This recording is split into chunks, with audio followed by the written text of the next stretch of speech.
ينصرنا قلب الناصر ينصرنا قلب الناصر ينصرنا قلب الناصر. اللهم صل على محمد وآل محمد. اشرح لي صدري ويسر لي امري واحلل عقدة من لساني يفقهوا قولي. عزیزان محترم، آج شب عاشور ہے اور انسان کا دل چاہتا ہے کہ زیادہ سے زیادہ اپنے امام کے غم کو یاد کرے، ان کی مصیبت کو یاد کرے اور اس کو گریہ کرے. جو عرائض پیش کرنے تھے آپ کی خدمت میں، تقریباً جتنا ہو سکا اس وقت کے اندر مطالب کو پیش کرنے کی کوشش کی. خداوند کریم سے دعا ہے کہ ہماری اس کوشش کو، اس تلاش کو آپ لوگوں کے یہاں پہ تشریف لانے اور ان مطالب کو سننے اور سمجھنے اور اس بندے کی بھی صحیح اور کوشش کو اپنی بارگاہ میں قبول فرمائے، اور ہم سب کو امام علیہ السلام کے بہترین اعوان انصار میں سے قرار دے، ان کے ہمراہان میں سے قرار دے. ہمیں اپنے امام کی بہترین معرفت عطا فرمائے، اور جو حق ہے ان کی معرفت کا، ان کی نصرت کا، ان کی ہمراہی کا، خود انہی کے صدقے، انہی کے حق میں ہم کو یہ توفیق عطا فرمائے کہ ہم ان کی صحیح معنوں میں ہمراہی کر سکیں. اس حوالے سے جو عرائض آپ کی خدمت میں پیش ہوئے کہ ہمراہی کرنا چاہتے ہیں ہم اپنے امام علیہ السلام کی، یا اگر ہم دیکھنا چاہیں کہ بالآخر ان کے ساتھ ہیں ان کے ساتھ نہیں، تو کربلا کے اس واقعے کے تناظر میں انسان اپنے آپ کو دیکھنے کی کوشش کرے، کیونکہ یہ واقعہ ایسا واقعہ ہے کہ جو اس کے اندر سخت قسم کا امتحان امام علیہ السلام کے اعوان و انصار کا لیا گیا. یوں کہیں کہ پوری امت کا ایک سخت امتحان لیا گیا، اور اس امتحان میں بہت کم افراد سرخرو ہو پائے، لیکن بالآخر جنہوں نے اس امتحان میں جو کامیاب ہوئے وہ انسانیت کے اس اعلیٰ درجے پر فائز ہوئے کہ جس کا ہم تصور بھی نہیں کر سکتے. لیکن امتحان سخت تھا، اس کے اندر امت بری طرح ناکام ہوئی، امام علیہ السلام کو تنہا چھوڑ بھی دیا گیا. اس کربلا کے واقعے کے اندر دونوں رخ جو ہیں اپنی سے کہتے ہیں انتہا کے اوپر ہیں. اس کے جو کمال اور روشنی کا، نور کا جو پہلو ہے وہ بھی اپنے اوج کے اوپر ہے. جب ہم امام علیہ السلام اور ان کے ساتھیوں کو دیکھتے ہیں تو خداوند کریم سے ان کا عشق، ان کی محبت، ان کا خلوص، ان کا اپنے ذمہ داری کو سمجھنا، اس کو ادا کرنا، خدا کی بارگاہ میں اپنا سب کچھ قربان کرنا، وہ فداکاری، وہ شجاعت، وہ غیرت، یہ تمام چیزیں ہمیں اپنے عروج پر نظر آتی ہیں. امام علیہ السلام کا انسانوں سے، خدا کی مخلوق سے اتنا محبت کرنا کہ اپنا سب کچھ ان کی ہدایت کی خاطر اپنے عزیز ترین افراد کو اس راستے کے اندر قربان کر دینا، یہ تمام وہ چیزیں ہیں کہ جو اوج انسانیت پر ہے. اس سے زیادہ بڑھ کر ہم کو کہ مثال انسانیت کی، خدا سے عشق کی کہیں اور نہیں مل سکتی. لیکن جس طرح جہاں پر کربلا کا ایک رخ یہ ہے کہ جس مطلب کو بی بی زینب نے دربار عزیز میں جس خوبصورت انداز سے بیان کیا کہ جب تانا دینے والے نے تانا دیا کہ دیکھو تمہارے خدا نے تمہارے ساتھ کیا کیا، تو آپ فرماتی ہیں کہ ما رأیت الا جمیلا، میں نے تو خوبصورتی کے علاوہ، میں نے تو جمال کے علاوہ کچھ نہیں دیکھا. جمال کیا تھا اس میں؟ یہی عشق تھا ایک بندے کا اپنے خدا کے ساتھ. یہ دیکھو ایک جب بندہ اپنے خدا سے عشق کرتا ہے، محبت کرتا ہے، تو اس طرح سے اس کا عشق ہوتا ہے. کتنا خوبصورت تھا یہ! اس سے زیادہ خوبصورتی ما رأیت الا جمیلا، جو کچھ بھی میں نے دیکھا وہ جمال ہی جمال تھا. ایک رخ یہ ہے کربلا کا، اور ایک رخ وہ تاریک سیاہ رخ ہے کہ جس کے اندر یہ ظاہر شکل و صورت میں جو ہم کو انسان نظر آتا ہے اتنا پست ہوتا ہے، اتنا پست ہوتا ہے کہ حیوان بھی شاید اس پر لعنت کر کے یقیناً لعنت کرتے ہوں گے، اس سے بیزاری کرتے ہوں گے. یہ حیوان کہلانے کے بھی قابل نہیں تھے یہ افراد. ایک وہ تاریخ رخ ہے. دو ایکسٹریمز ہم کو کربلا کے اندر نظر آتے ہیں. اس کربلا کے واقعے کو اپنی انسان جتنا بھی زیادہ اس پہ غور کرے، فکر کرے، اس سے عبرت حاصل کرے. امام علیہ السلام جو نہج البلاغہ میں فرماتے ہیں 3 مراحل کو ذکر کرتے ہیں. کہتے ہیں رحمت کرے خدا اس شخص کے اوپر جو فکر کرتا ہے، من تفکر واعتبر وابصر، جو فکر کرتا ہے، تفکر کرتا ہے، غور و فکر کرتا ہے کسی بھی مسئلے کے اندر. اگر ہم اسی کربلا کے واقعے کو لیں تو تفکر، غور کرو، فکر کرو اس کے اوپر، فاعتبر، اس سے پھر عبرت حاصل کرو. اس واقعے پہ رک نہ جاؤ بلکہ اس سے عبور کرو اور اپنی زندگی کے اندر اس کو لانے کی کوشش کرو، اور دیکھو کہ اس واقعے میں تم کہاں کھڑے ہو، اس پورے واقعے کے اندر تم کہاں ہو، اس جانب ہو یا اس جانب ہو، امام علیہ السلام کی جانب ہو یا ان کے دشمنوں کی جانب ہو.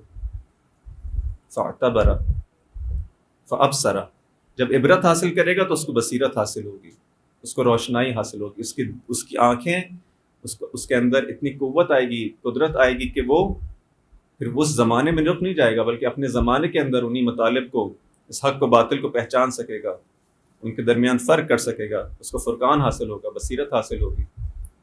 اور پھر اگلا مرحلہ کیا ہے کہ جب انسان کو جب بصیرت حاصل ہو جائے تو اب ایک نئے مرحلے کے اندر اس کو داخل ہونا چاہیے. اس آخری مرحلے کے اوپر ایک اشارہ، اور اس کے بعد کوشش ہوگی کہ کچھ آج امام علیہ السلام کے مسائل بیان ہو سکیں. تو اگلا مرحلہ کیا ہے کہ جب انسان بصیرت حاصل کر لے، پہچان لے، جان لے حق اور باطل کو، اور دیکھ لے کہ تاریخ کے اندر کیا ہوا، کیا ستم ہوا، کیا ظلم ہوا.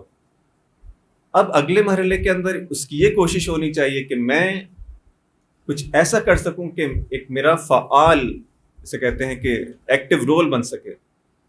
اب میں وہ نہ ہونے دوں جو تاریخ میں ہو چکا ہے.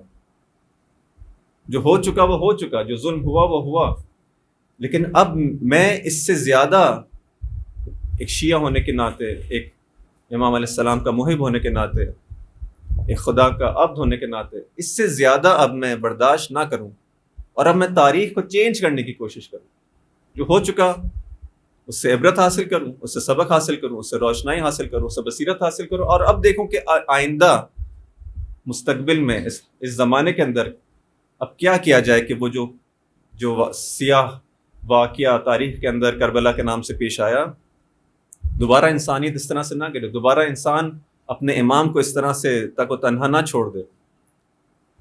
اب ہم اس سے سبق لیتے ہوئے، اس سے نورانیت لیتے ہوئے، اس سے درس لیتے ہوئے اپنے آپ کو بھی اور اپنے معاشرے کو تبدیل کرنے کی کوشش کریں. اگر یہ ہے تو یہ واقعاً کربلا کی درسگاہ میں آ کے، اس مکتب میں آ کے واقعاً انسان نے کچھ سیکھا ہے.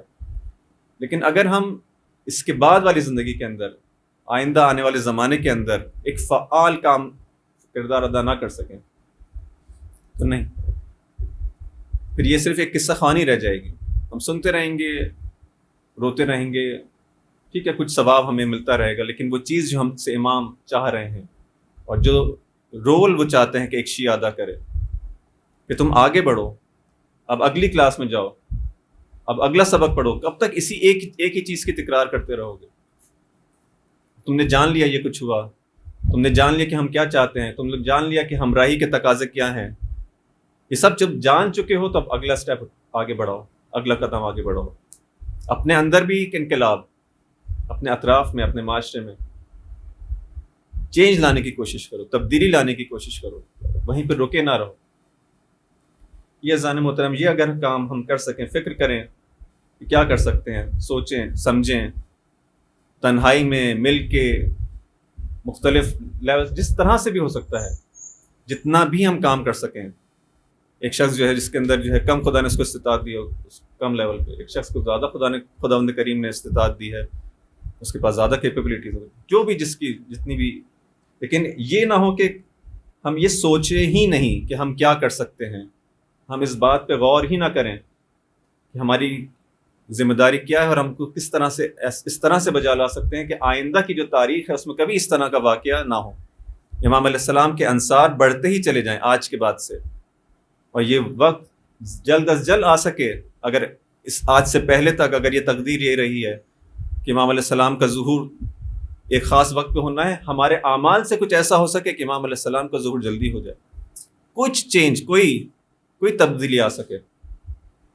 اور ان ایام کے اندر, ان راتوں کے اندر, خاص طور پہ آج کی رات کے اندر, جو کہ واقعاً شب عاشور وہ رات ہے کہ جس کو امام علیہ السلام نے خاص طور پر طلب کیا کہ میں اپنے پروردگار کی بارگاہ میں راز و نیاز کرنا چاہتا ہوں, مناجات کرنا چاہتا ہوں, کچھ محبت کی باتیں کرنا چاہتا ہوں. آج میں نماز پڑھنا چاہتا ہوں, وہ نماز جس سے حسین کو بہت محبت ہے. قرآن کی تلاوت کرنا چاہتا ہوں.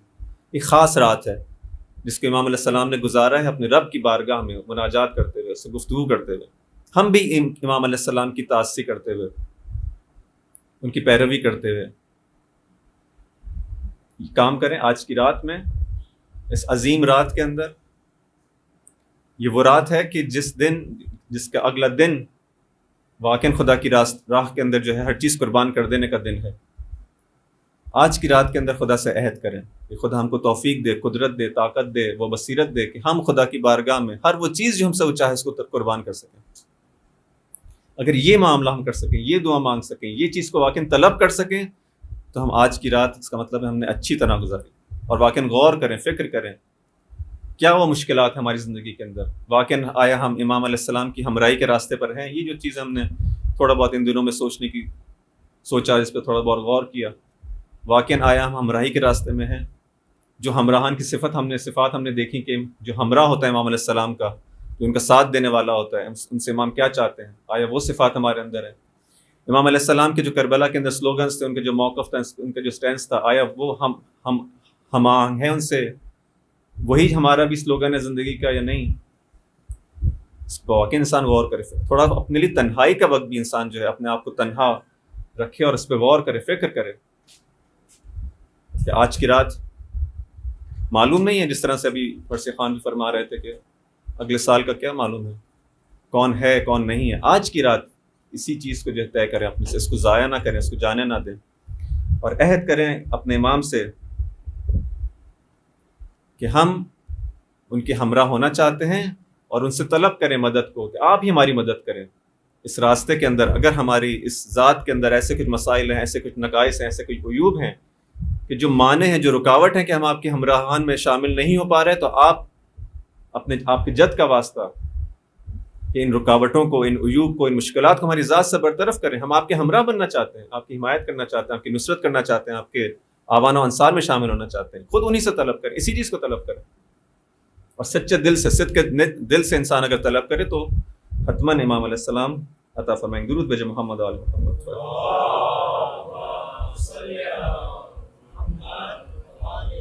کچھ چیزوں کو فہرست وار جو میں آپ کی خدمت میں بیان کرتی ہے, اس سے زیادہ مخل نہیں ہونا چاہتا. دیکھیے ذہن محترم, عرض ہوا تھا کہ اگر ہم چاہتے ہیں کہ امام علیہ السلام کی ہمراہی کا راستہ انتخاب کریں تو دو چیزیں لازم ہیں, تفقہ اور تزکیہ. تفقہ کے ذریعے سے ہم کو دین کا صحیح فہم حاصل ہوگا, صحیح معنوں میں گہرے طریقے سے دین کو سمجھ سکیں گے, ہمیں وہ بصیرت اور وہ ایسی زندگی گزار سکیں گے جس کے اندر ہم واقعاً مطالب کو جس طرح سے ہیں, یہ جہان, اس کی حقیقت, ان تمام چیزوں کو اس طرح سے جیسا کہ دیکھا جانا چاہیے دیکھ سکیں گے. ایک ایسی زندگی جو نورانی زندگی ہے, اور ساتھ میں علم کے علاوہ, بصیرت کے علاوہ اس کا دوسرا پہلو وہ تزکیہ کا پہلو ہے. یہ دونوں انسان کے کمال کے لیے ضروری ہیں. علم بھی ضروری ہے اور انسان کا اپنے نفس کا جو ہے تزکیہ کرنا وہ بھی ضروری ہے. تزکیہ کے حوالے سے جو ہے بہت زیادہ ہم سنتے آئے ہیں. امام علیہ السلام نے خطبہ اس آخر وقت میں جب حجت تمام کی ہے, اس وقت امام علیہ السلام نے لشکر اشقیاء کو جو خطاب کر کے کہا, اس میں سے جو ایک عامل بیان کیا کہ تم اس وقت جو میرے مقابلے میں کھڑے ہو اور دشمن خدا اور رسول کی صف میں جا کھڑے ہوئے ہو, اس کی ایک وجوہات میں سے ایک اس مطلب کو بھی بیان کرتے ہیں کہ تمہارے شکم جو ہیں وہ حرام سے پر ہو چکے ہیں. یعنی گناہ انسان کو یہاں تک لے آتا ہے. ایک انسان اس حد تک پہنچ جاتا ہے. یہی شمر جو اس حد تک لعین و پست ہوا، یہ جنگ صفین کے اندر امام علی علیہ السلام کے ساتھ میں تھا. اندازہ کر سکتے ہیں؟ یہی شمر جنگ صفین میں امام علی علیہ السلام کے ساتھ تھا. گناہ جب انسان کی زندگی کے اندر آ جائے، کسی کو خدا نے کوئی گارنٹی نہیں دی. ہم یہ نہ سمجھے کہ ہمارے لیے کوئی گارنٹی ہے، ہمارے لیے کوئی جو ہے وہ پیپر سائن کر کے ہم کو دیا جا چکا ہے، کہ نہیں. ہر ایک خدا کی بارگاہ میں خدا سے واقعاً یہ پناہ مانگے کہ ہماری عاقبت بخیر ہو، ہم آخر وقت تک، آخری سانس تک اپنے امام کے وفاداروں میں سے ہوں. نہ فقط ہم بلکہ نسلاً بعد نسلاً ہمیں افتخار حاصل ہو کہ ہم امام علیہ السلام کو کبھی تنہا نہ چھوڑیں. واقعاً اس کو طلب کریں. شیطان اور یہ نفس جو ہے بہت بری طرح سے جو ہے انسان کو جسے کہتے ہیں زیر کرتا ہے، اور اس کو جو ہے وہ شکست دینے کے در پہ ہے. مسلسل اس کے حملے جاری رہتے ہیں. اس لیے ضروری ہے کہ انسان تزکیہ نفس کے اوپر بہت زیادہ توجہ دے، چاہے گناہ صغیرہ ہوں اور خدا نہ کرے گناہ کبیرہ. ہر گناہ جو چیز کسی پہ بھی جو انسان وہ نہ کہے کہ یہ اس کو چھوٹا نہ سمجھے، حقیر نہ سمجھے، نہ بلکہ حتماً ہر چیز اس کے اوپر کہ یہ خدا کی نافرمانی ہے، خدا کی معصیت ہے، اس کو بڑا سمجھتے ہوئے انسان جو اس پہ توجہ دیتے ہوئے ان چیزوں کو جو ہے اتر کرے، اپنی زندگی کے اندر دیکھے، اپنا ایک محاسبہ کرے. آج کی رات بہترین وقت ہے اس کام کے لیے. محاسبہ کرے کہ کون کون سے مسائل ہیں اس کی زندگی کے اندر، کون سے عیوب ہیں، مشکلات ہیں، ان کو دور کرنے کی کوشش کرے. اور پھر اپنے لیے ایک برنامہ، ایک پلان اپنی آئندہ زندگی کے لیے بنائے. کوشش کرے کہ مجھے کہاں سے سٹارٹ کرنا ہے، کہاں تک جانا ہے، کس طرح سے آگے بڑھنا ہے، کس چیز کی اب تک میری زندگی کے اندر جو ہے جس کو میں نگلیکٹ کرتا آیا ہوں، آئندہ اس کو نگلیکٹ نہ کیا جائے. ہر انسان کے مختلف مسائل ہیں، ہر شخص اپنا خود جو ہے محاسبہ کر سکتا ہے. لیکن اس راستے کے اندر کچھ چیزیں جو ہیں اس پہ توجہ دینا فراموش نہ کریں. کچھ چیزیں ضروری ہیں سب کے لیے، کچھ چیزوں کو اپنی زندگی کا پارٹ بنانا سب کے لیے ضروری ہے. کچھ ان مطالب پہ ان دنوں میں اشارہ بھی ہوا. ایک قرآن، ایک نہج بلاغہ، ایک صحیفہ سجادیہ. ان تین کتابوں کو اپنی زندگی کا حتماً جو ہے انسان جز بنا. قرآن وہ جو کتاب جو کہ معصوم ہے، جو حجت ہے، جو ہمراہ ہے امام علیہ السلام کے، کہ اگر ہم اس قرآن کے ساتھ صحیح معنی میں تمسک کر لیں، خود بخود ہم نے اپنے امام علیہ السلام سے تمسک کر لیا، خود بخود امام علیہ السلام کے ہمراہ ہو جائیں گے اگر واقعاً اس کتاب کے ساتھ، کیونکہ یہ دونوں ایک دوسرے سے جدا ہونے والے نہیں ہیں. اسی طرح سے وہ کتاب جو عظیم امام علیہ السلام کے خطبات پر مشتمل ہے، نہج بلاغہ، اس سے انسان جو ہے واقعاً انس پیدا کرے اور اپنی زندگی میں واقعاً دیکھیں امام علیہ السلام کی حکمت کا. امام علیہ السلام جن کو ہم کہتے ہیں کہ امام جو کلام کا بھی امام ہے، اور اس امام سے جو ہے کس قسم کی با حکمت، یعنی انسان بیان نہیں کر سکتا کہ وہ کلمات جو یہاں پہ اس کتاب کے اندر جمع کیے گئے ہیں. فقط ایک اس کی جھلک ہے البتہ نہج بلاغہ کے اندر جو ہے، لیکن اس سے انسان جو ہے وہ آشنا ہو، اس سے انس پیدا کرے. اگر واقعاً اپنے آپ کو شیعہ علی ابن ابی طالب قرار دیتا ہے، اس کو دعویٰ ہے، تو امام علیہ السلام کے کلمات سے انسان آشنا ہو. اور تیسرا صحیفہ سجادیہ، جو خود امام سجاد علیہ السلام کی دعاؤں کا مجموعہ، کہ کس طرح سے اپنے رب سے جو ہے مناجات کرتے ہیں، گفتگو کرتے ہیں، تاکہ وہ عشق جو امام حسین علیہ السلام کو اپنے پروردگار سے ہے، انہی دعاؤں کے ذریعے سے ہمارے قلب کے اندر بھی کچھ اس کی جو ہے جھلک آ سکے، کچھ ہم امام علیہ خود کچھ اب اپنے رب سے، اپنے پروردگار سے اس طرح سے محبت اور اس طرح سے عشق کے ساتھ جو ہے وہ زندگی کر سکیں. ان دعاؤں کے ذریعے سے ہم سیکھتے ہیں کہ کس طرح سے ایک بندہ جو ہے اپنے رب سے مناجات کرتا ہے، گفتگو کرتا ہے، بات کرتا ہے. یہ تین ان کو حتماً انسان اپنی زندگی کا جو ہے وہ اس کو جز بنائے، اور اس سے جو ہے وہ غافل انسان نہ ہو. بہت زیادہ انسان جسے کہتے ہیں کہ اگر یہ وقت گزر جائے اور ہم سے آشنا نہ ہو تو واقعاً انسان بعد میں جو ہے وہ کف افسوس جو ہے ملے گا. کہ اور اس کے ساتھ ساتھ انسان اس راستے کے اندر اکیلا قدم نہیں بڑھا سکتا. راستہ چونکہ مشکل ہے، حتماً ضروری ہے کہ انسان اس کام کے اندر مل کے، جہاں اس کے پاس اپنا انڈیویجول پلان ہو، لیکن ساتھ میں اچھے دوستوں کی ضرورت ہے، انسان کو مل کے کام کرے. ایک بہت بڑا کام جس سے ہم چاہتے ہیں کہ امام علیہ السلام کے ظہور کے اندر اور آئندہ کی تاریخ کو جو ہے بہتر بنانے کے لیے اگر ہم کچھ قدم اٹھانا چاہتے ہیں، بہت بڑا کام ہے، بہت بڑی چیز ہے. بہت بڑے بڑے دشمن ہیں اس راستے کے اندر، آسان نہیں ہے. اس لیے اس کے اندر انسان اکیلا یہ کام نہیں کر سکتا، مل کے کام کرنے کی ضرورت ہے. جسے کہتے ہیں کہ ایک ٹیم ورک کی ضرورت ہے. ہر انسان اپنے ہم خیال افراد کے ساتھ مل کر کسی کام کو شروع کرے، آغاز کرے، سوچے کہ کیا کیا جا سکتا ہے، حتماً اس کام کو شروع کیا جائے، شروع کرنا ہوگا. ہم سوچتے رہیں گے بعد میں یہ نہیں. جو لوگ آلریڈی یہ کام کر رہے ہیں اس کام کو بہتر بنانے کی کوشش کریں. جنہوں نے شروع نہیں کیا، کسی گروپ میں شامل ہوں، کسی ٹیم ورک میں شامل ہوں، کچھ کرنا شروع کریں.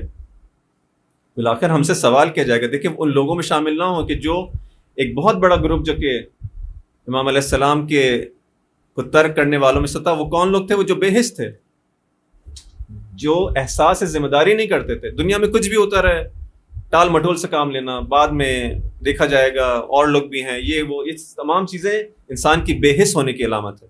نہیں، بے حس نہ ہو انسان، جو ہے جاگے. اس آج کی رات اگر ہم کہتے ہیں کہ شب بیداری ہے، بیداری کی رات ہے، تو اس طرح سے بیدار ہو.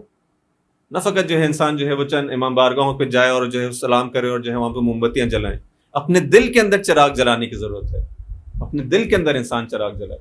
یہ حقیقی معنوں کے اندر جو ہے وہ شب بیداری ہوگی کہ ہم آج کی رات کو اس طرح سے اگر بیدار ہو سکیں، اپنے آپ کو بیدار کر سکیں آج کی رات، ان پلانس کے ساتھ، ان ارادوں کے ساتھ، عزم راسخ کے ساتھ.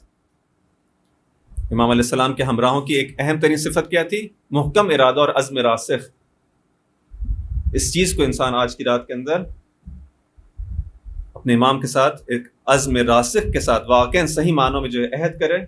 میں اس طرح سے آپ کے ساتھ ہونا چاہتا ہوں اور اس راستے کے اندر آپ میری مدد فرمائیں، مجھ سے طلب کرے اس بات کو. اس دعا امام علیہ السلام کی خدمت میں اور رب کی بارگاہ میں جو ہے اس دعا کے ساتھ آج کی رات کو انسان گزارے.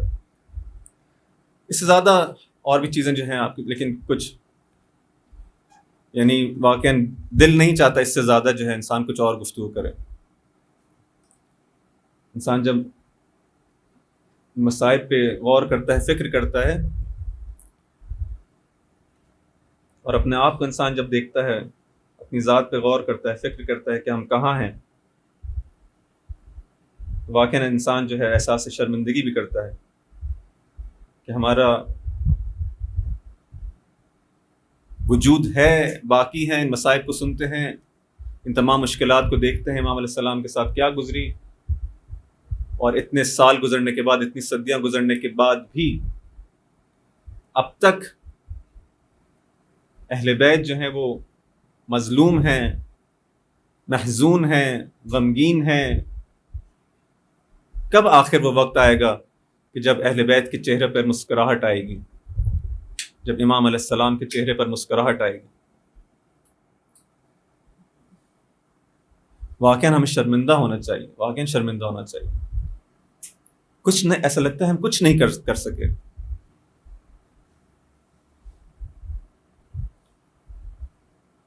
کچھ بھی نہیں کر سکے اپنے امام کے. صحیح معنی میں ہم گریہ بھی نہیں کر پاتے. کتنی بڑی عظمت، کتنی بڑی عظیم مصیبت ہے، ہمیں درک بھی نہیں ہوتا. کیسے درک کریں آخر اتنی بڑی مصیبت کو؟ مصیبت عظمیٰ قیامت سے کم نہیں تھی مصیبت. بعض ایسے لوگ ہیں جن کو یہ واقعہ کربلا دکھایا گیا، وہ برداشت نہیں کر پائے، اس دنیا سے گزر گئے. اور امام علیہ السلام کو، امام زمانہ کو ہر روز یہ واقعہ کربلا دکھایا جاتا ہے. کس طرح سے امام علیہ السلام پکارتے ہوں گے اپنے چاہنے والوں کو کہ تم لوگ کب آمادہ ہوگے، کب تیار ہوگے. جس طرح سے ہم امام علیہ السلام کے منتظر ہیں، امام بھی ہمارے منتظر ہیں. امام ہمارے منتظر ہیں. کب آخر آپ کی دادی فاطمہ کے دل کو چین ملے گا؟ بہت شدید مصیبت ہے عزیزان محترم. مقتل کے کچھ جملات ہیں، اس کے آپ کی خدمت میں پیش کرنا چاہتا ہوں. آپ لوگ خود اس تصور کریں، خود تصور کریں. میری زبان کے اندر اتنی قدرت نہیں ہے، لکھنت ہے، میں نہیں بیان کر سکتا. خود سوچے، تصور کریں گے کیا ہوا. اور جتنا گریہ کر سکیں، جتنا رو سکیں، اور اپنے امام علیہ السلام سے عہد کرنا نہ بھولیں کہ اے امام ہمیں اپنے خیمے میں جگہ دے دیں، ہمیں اپنے ہمراہان میں جگہ دے دیں. السلام علیک یا ابا عبد اللہ وعلی الارواح التي حلت بفنائک علیک منی السلام یا ابا عبد اللہ. اذان محترم، جب امام علیہ السلام کے سب آوان و انصار شہید ہو گئے، نہ حبیب ہیں، نہ زہیر، نہ مسلم ابن اوسجہ، نہ عابس، نہ بریر، نہ عون محمد، نہ قاسم، نہ علی اکبر، نہ عباس، نہ علی اصغر، امام تک و تنہا ایک مرتبہ آل علی کے خیموں کی طرف نگاہ کی، ان کو خالی پایا۔ ایک مرتبہ بنی عقیل کے خیموں کی طرف نگاہ کی، یہ خیمے بھی خالی تھے۔ ایک مرتبہ اصحاب کے خیموں کی طرف نگاہ کی، اصحاب بھی نہ تھے۔ اب امام علیہ السلام نے لا حول ولا قوت الا باللہ العلی العظیم پڑھنا شروع کیا، پھر دشمن کی جانب رخ کیا اور دائیں دیکھا اور بائیں دیکھا، اصحاب و انصار میں سے کوئی نظر نہ آیا مگر زمین کربلا پر گرا ہوا۔ ایک مرتبہ میرا غریب امام اپنے دوستوں کو یاد کرتا ہے، یا مسلم ابن عقیل، یا ہانی ابن عروہ، یا حبیب ابن مزاحم، یا زہیر ابن القین، یا حلال ابن نافع، یا مسلم ابن اوسجہ، یا حر الریاحی، یا علی ابن الحسین۔ اے بہادروں، اے جنگجو سواروں، اٹھو اس نیند سے بیدار ہو اور حرم رسول کا دفاع کرو۔ آخر تمہیں کیا ہو گیا ہے؟ میں پکارتا ہوں لیکن جواب نہیں دیتے، میں آواز دیتا ہوں لیکن سنتے نہیں ہو۔ اگر تم سو رہے ہو تو پھر بھی اٹھنے کی امید کی جا سکتی ہے، لیکن ایسا تو نہیں کہ تمہاری اپنے امام سے محبت ختم ہو گئی کہ جو میری مدد کو نہیں آتے۔ یہ دیکھو نبی کی بیٹیاں تمہارے چلے جانے سے کتنی بے حال ہو چکی ہے۔ خدا کی قسم یہ تو زمانے کی مصیبت ہے جس نے تمہیں خاک میں ملا دیا۔ اگر تم ہوتے تو کبھی حسین کی دعوت سے لبیک کہنے میں کوتاہی نہ کرتے۔ فَإِنَّا لِلَّهِ وَإِنَّا إِلَيْهِ رَاجِعُونَ۔ یہ کہا اور خیمہ گاہ کی طرف چلے، اپنے فرزند امام زین العابدین کے خیمے میں آئے، دیکھا کہ بیٹا بستر پر ہے اور بہن زینب تیمارداری کر رہی ہے۔ جب علی کی نظر بابا پر پڑی تو اٹھنا چاہتے ہیں لیکن بیماری کی شدت سے نہ اٹھ پائے۔ پھپھی سے کہا ذرا مجھے سہارا دے کر بٹھائے، دیکھے بابا تشریف لائے ہیں۔ بی بی بھتیجے کی پشت پر بیٹھتی ہے، امام بی بی کو تکیہ دے کے بیٹھتے ہیں۔ امام حسین علیہ السلام بیٹے سے بیماری کا حال پوچھتے ہیں۔ امام جواب میں کہتے ہیں خدا کا شکر ہے۔ پھر پوچھا بابا آج ظالموں کے ساتھ کیا کیا؟ امام علیہ السلام فرماتے ہیں بیٹا ان پر شیطان مسلط ہو چکا ہے، یہ خدا کو بھلا بیٹھے ہیں، خدا ان پر لعنت کرے۔ ان کے درمیان سخت جنگ ہوئی۔ پوچھا بابا چچا عباس کہاں ہے؟ جب بی بی زینب نے یہ سوال سنا تو گریہ کرنا چاہتی ہے، کیونکہ اب تک ان کو حضرت عباس کی شہادت کا نہیں بتایا تھا۔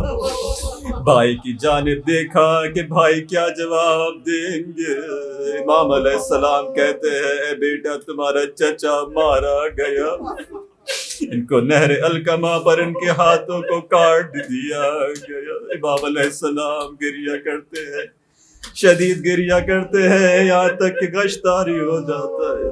جب ہوش میں آتے ہیں تو باقی اصحاب اور بنی ہاشم کا پوچھنا شروع کرتے ہیں۔ امام کہتے جاتے ہیں کہ وہ بھی مارے گئے، وہ بھی مارے گئے، یہاں تک کہ امام کہتے بیٹا جان لو اب مردوں میں میرے اور تمہارے درمیان کوئی نہ بچا۔ جب یہ سنا کہا پھپھی ذرا میرا عصا اور تلوار لا دے۔ بابا نے پوچھا بیٹا کیا کرنا چاہتے ہو؟ کہا بابا عصا کا سہارا لوں گا، تلوار سے نواز رسول کا دفاع کروں گا کہ آپ کے بعد یہ دنیا رہنے کے لائق نہیں۔ امام علیہ السلام روکتے ہیں، سینے سے لگاتے ہیں، کہا بیٹا تم میرے بعد امام ہو، دیکھو ان بچوں اور بیویوں کے درمیان میرے جانشین ہو۔ دیکھو بیٹا یہ لوگ غریب ہے، یہ لوگ تنہا ہے، دیکھو بیٹا یہ بچے یتیم ہو گئے ہیں، دیکھو بیٹا جب یہ فریاد کرے تو انہیں چپ کرانا، جب یہ احساس تنہائی کرے تو ان کے منہ نسبت نہ دیکھو، ان سے محبت سے بات کرنا، ان کو تسلی دینا، کیونکہ مردوں میں تمہارے علاوہ کوئی اور نہیں جن کی پناہ میں جائے۔ دیکھو یہ جب اپنا دکھ درد بیان کرے تو ان کے دکھ درد کو سننا۔ پھر علی کا ہاتھ پکڑا اور بلند آواز سے کہا، یا زینب، یا ام کلثوم، یا سکینہ، یا رقیہ، یا فاطمہ، دیکھو یہ میرا بیٹا تو میرا جانشین ہے، یہ خدا کی جانب سے امام ہے۔ پھر کہا ہے بیٹا میرے شیعوں کو میرا سلام دے۔ امام اس وقت آخر اپنے شیعوں کو یاد کرتے، بیٹا میرے شیعوں کو میرا سلام دینا اور ان سے کہنا میرا بابا غریب مارا گیا، اس پر نالو زاری کرو، اسے شہید کر دیا گیا، اس پہ گریا کرو۔ امام جنگ پہ جانے کا ارادہ کرتے ہیں، دائیں دیکھتے ہیں، بائیں دیکھتے ہیں، پھر پکارتے ہیں کیا کوئی ہے جو میرا ذوالجناح لے آئے؟ جب بی بی زینب یہ سنتی ہے باہر آتی ہے، اسب با وفا کی لگام پکڑتی ہیں، امام کی طرف لاتی ہیں، پھر کہتی ہے حسین تم یہ کس طرح سے بات کہتے ہو، میرا دل زخمی کر دیا، تمہیں تو معلوم نہیں، معلوم ہے کہ اب کوئی نہ بچا۔ امام علیہ السلام زینب کبریٰ کو کہتے ہیں بی بی ایک پرانا لباس لا دو، ایک ایسا لباس لا دو کہ جس کی طرف کسی کی رغبت نہ ہو، میں جانتا ہوں جب مجھے شہید کر دیا جائے گا تو یہ میرا لباس بھی میرے جسم پہ باقی نہ رکھیں گے، ایک ایسا لباس لا دو کہ جیسے میں اپنے لباس کے نیچے پہن لوں۔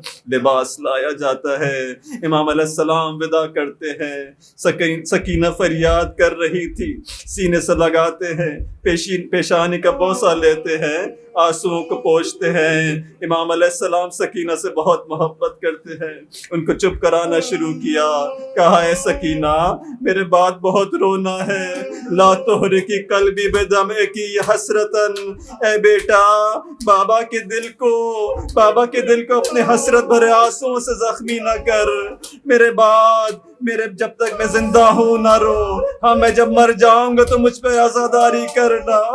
پھر آواز دی یا سکینہ، یا فاطمہ، یا زینب، یا ام کلثوم، علیکن منی السلام، یا آخری سلام قبول کرو۔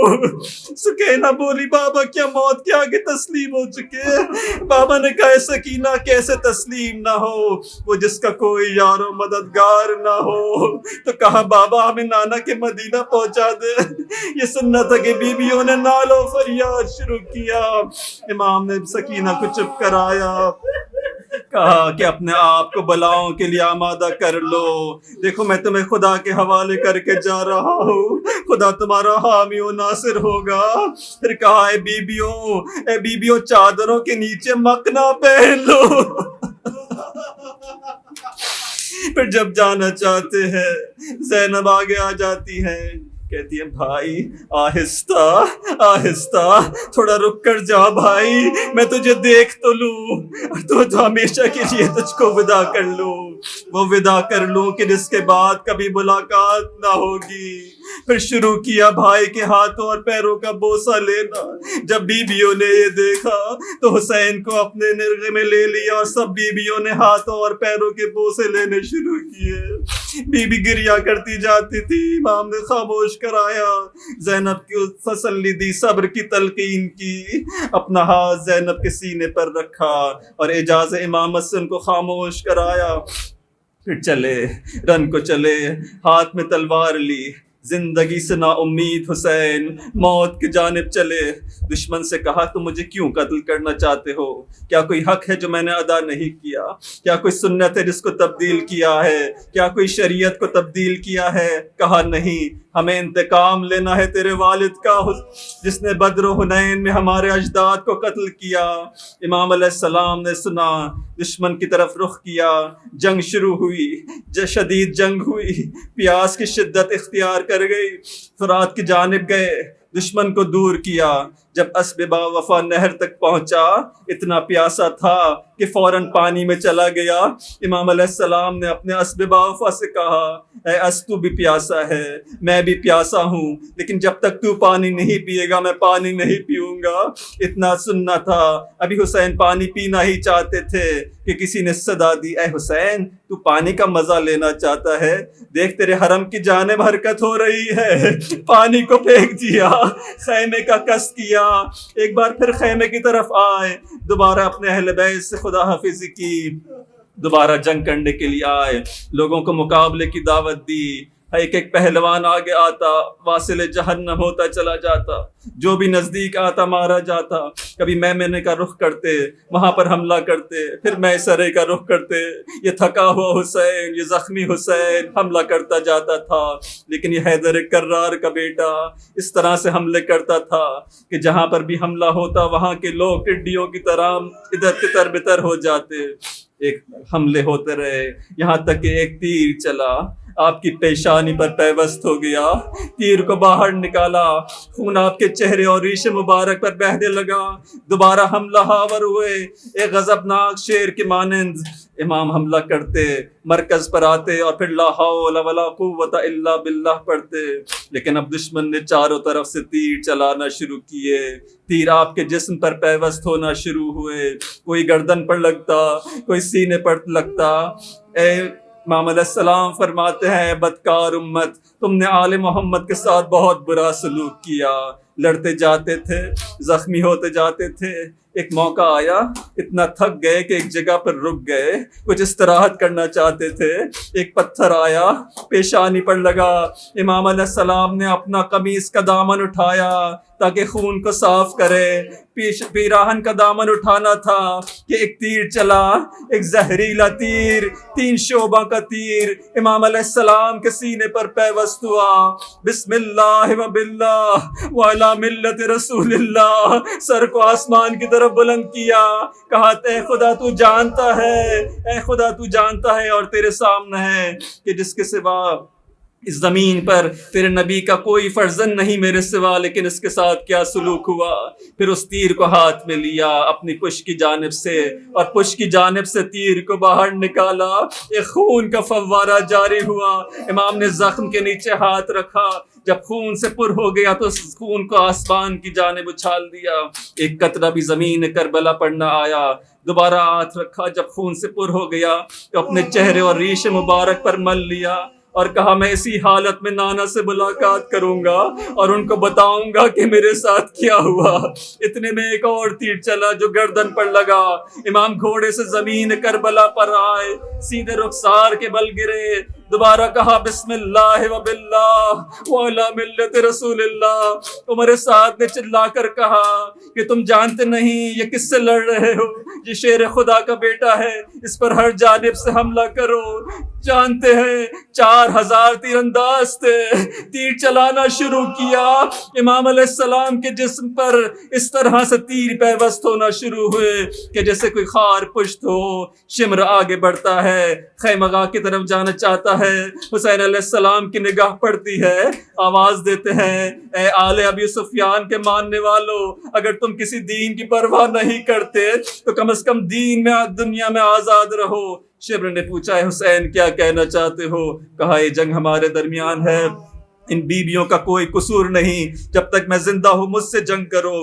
لشکر واپس آ جاتا ہے، اتنے میں سے ایک خیمے میں سے ایک بچہ بھاگتا ہوا باہر آ جاتا ہے، یہ حسن کی دوسری نشانی ہے۔ امام علیہ السلام بی بی زینب سے کہتے ہیں بی بی اس بچے کو سنبھالو، لیکن بچہ اپنے چچا کی مدد کے لیے تیزی سے بھاگتا ہے اور اپنے آپ کو امام علیہ السلام تک پہنچاتا ہے، کہتا ہے میں ابھی بھی آپ کو تنہا نہیں چھوڑوں گا۔ دیکھتا ہے کہ ایک شخص آپ پر وار کرنا چاہتا ہے، جب وار کرنا چاہتا ہے تو کہتا ہے تو میرے چچا کو قتل کرنا چاہتا ہے، تلوار چلتی ہے، بچہ اپنے ہاتھوں کو امام کے آگے لے جاتا ہے، تلوار ہاتھوں پہ لگتی ہے، ننھے بچے کے ہاتھ قلم ہو جاتے ہیں، بچہ اپنی ماں کو آواز دیتا ہے، امام سینے سے لگاتے ہیں یہاں پر حرملہ دوبارہ تیر چلاتا ہے، بچہ امام کی گود میں ذبح ہو جاتا ہے، زینب خیمے سے باہر آتی ہے، تلے زینبیہ پر جاتی ہے، اپنے ہاتھوں کو سر پر رکھتی ہے، آواز دیتی ہے کیا تم میں کوئی مسلمان نہیں ہے؟ کسی نے جواب نہیں دیا۔ زینب نے گریہ شروع کیا، واخا وا سیدہ وا اہل بیتا، کاش آسمان زمین پر گر جاتا، کاش پہاڑ چکنا چور ہو جاتے۔ پھر عمر اسد سے کہا حسین کو قتل کیا جاتا ہے اور تو دیکھ رہا ہے۔ عمر اسد منہ پھیر لیتا ہے، شمر آواز دیتا ہے کہ کس بات کے منتظر ہو، کس بات کے منتظر ہو؟ سب مل کر حملہ شروع کرتے ہیں، ضرب پر ضرب لگتی ہے، امام چہرے کے بل زمین پر گرتے ہیں، اٹھنا چاہتے ہیں دوبارہ گر جاتے ہیں۔ امام علیہ السلام بائیں رخسار پر زمین پر آتے ہیں، کچھ لحظے تک اسی حال میں رہتے ہیں، کبھی آسمان کی جانب نگاہ کرتے ہیں، کبھی خیمے کی جانب نگاہ کرتے ہیں، کسی میں جرأت نہیں ہے کہ امام علیہ السلام کی طرف بڑھے۔ امام علیہ السلام آخری لحظات کے اندر اپنے رب سے مناجات شروع کرتے ہیں، صبراً علی قضائک یا رب، لا الہ سواک یا غیاث المستغیثین، مالی رب سواک ولا معبود غیرک، صبراً علی حکمک یا غیاث من لا غیاث لا، یا دائما لا نفاد لا، یا محیی الموتى۔ عمر سعد چیخ مارتا ہے کہ حسین کا کام تمام کرو۔ شمر اور سنان آگے بڑھتے ہیں، امام شدت پیاس سے اپنی زبان گھما رہے تھے، شمر ایک ٹھوکر مارتا ہے، کہتا ہے کہ تم تو کہتے ہو کہ تمہارا بابا ساقی کوثر ہے، تھوڑا صبر کر لو، تھوڑا صبر کر لو۔ پھر سنان سے کہتا ہے کہ حسین کا سر قلم کرو۔ سنان کہتا ہے کہ میں یہ جرأت نہیں کر سکتا۔ شمر آگے بڑھتا ہے، وہاں پر شمر ہے اور سینے حسین ریش مبارک کو اپنے ہاتھ میں لیتا ہے، امام کا قتل کرنا چاہتا ہے۔ امام مسکرا کر کہتے ہیں اے شم تو مجھے قتل کرنا چاہتا ہے اور تجھے معلوم نہیں میں کون ہوں؟ کہتا ہے کہ میں اچھی طرح جانتا ہوں، تیری ماں فاطمہ ہے، آپ کا باپ علی ہے، آپ محمد مصطفیٰ کے نواسے ہیں، اور میں تجھے قتل کروں گا اور مجھے اس کی کوئی پرواہ نہیں۔ امام علیہ السلام کہتے ہیں سچ کہا میرے نانا نے۔ شمر کہتا ہے تمہارے نانا نے کیا کہا؟ کہا کہ میرے نانا نے کہا تھا میرے بیٹے کو ایک پی سی کے مرض میں مبتلا شخص قتل کرے گا جو سب سے زیادہ کتے اور سور سے شبیہ ہوگا۔ یہ سننا تھا شمر کو غصہ آ جاتا ہے، چہرے کو الٹ دیا، خنجر چلنا شروع ہوا، واہ محمد واہ علیہ، سرخ آندھیا، زلجنا پلٹا، خیمے کا پردہ ہٹا، سکینہ کی زلجنا کو دیکھا، کہا بس اتنا بتا دے کیا بابا کو پانی پلا یا پیاس سے شہید کر دے۔